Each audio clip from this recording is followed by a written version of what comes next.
যখন প্রতিদিন সকাল হয় দুটো ফেরেশতা আকাশ থেকে নেমে আসে।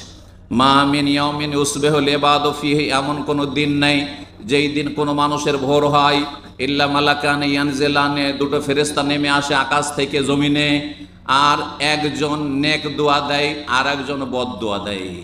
ইয়াকুলু আহাদুহুমা, দুইজন ফেরেশতার একজন বলে আল্লাহুম্মা আতে মুনফিকান খালাফা, আল্লাহ যে বেশি বেশি দান খায়রাত করে সাদাকা করে তাকে তুমি উত্তম বিকল্প দান করো, মানে যা দান করবে তার চাইতে অনেক বেশি বৃদ্ধি করে তাকে দান করো, খালাফ উত্তম বিকল্প দান করো।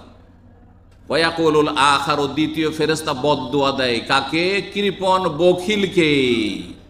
আল্লাহুম্মা আতে মুমসিকান তালাফা, হে আল্লাহ যারা কৃপণ বখিল সবসময় মুষ্টিকে বেঁধে রাখে আর পকেটে ঢুকে গেলে টাকা বের করতে চায় না, গরিবকে দিতে চায় না, অভাব মুসলিম সমাজের অভাব দূর করতে চায় না, আর যারা অসহায় তাদের পাশে দাঁড়ায় না, এরা হচ্ছে কৃপণ মুমসিক, এদেরকে তুমি সর্বনাশ করো। তালাফ মানে এদেরকে তুমি বিনষ্ট করো, এদেরকে তুমি বরবাদ করো, এদেরকে তুমি তুমি ধ্বংস করো, এদের রুজির বরকতকে তুমি ধ্বংস করো। আল্লাহুম্মা আতে মুমসিকান তালাফা, যে বখিল কৃপণ আল্লাহ তার সর্বনাশ করো, তার ধন সম্পদকে নষ্ট করো। এই জন্য দেখা যায় কৃপণ মানুষ আর দান সাদকা তো করেই না, আত্মীয় স্বজনকে তো দেয় না, কোনো ভাই বোন কেউ বাড়িতে আসবে, আত্মীয় স্বজন আসবে, তাদের আপ্যায়নও করে না, আর গরিবদের পাশের গরিবদের কোনো খোঁজ খবর নেয় না, আর খুব বিলাসিতার জীবন যাপন করছে, নিজের ছেলে মেয়ের জন্য সীমাহীন খরচ করছে। এমন ধস নেমে আসলো, স্ত্রী ক্যান্সারে আক্রান্ত, যা এখন খরচ কর 10-20 লাখ টাকা দিয়া। আরেকটা একেবারে মহাবিপদ, এমন দুর্ঘটনা হইলো সে নিজেই পঙ্গু হয়ে গেল, একবারে শয্যাশায়ী।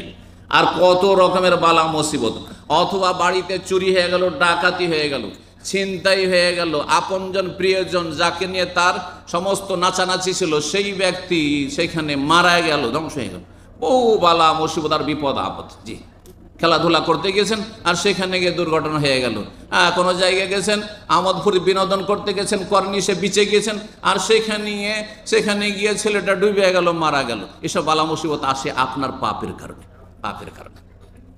আপনি আপনার ব্যাকগ্রাউন্ডটা চেক করে দেখেন, আপনার বায়োডাটাটা চেক করে দেখেন যে আপনার আমল আচরণটা আল্লাহর সাথে কেমন রয়েছে, ইসলামের সাথে কেমন রয়েছে, রসুলের সাথে কেমন রয়েছে। আল্লাহ রাব্বুল যেন বুঝার তৌফিক দান করেন। সুতরাং কখনো ধোঁকা খাবেন না, যারা পাপী তারা কখনো সুখে শান্তিতে নেই।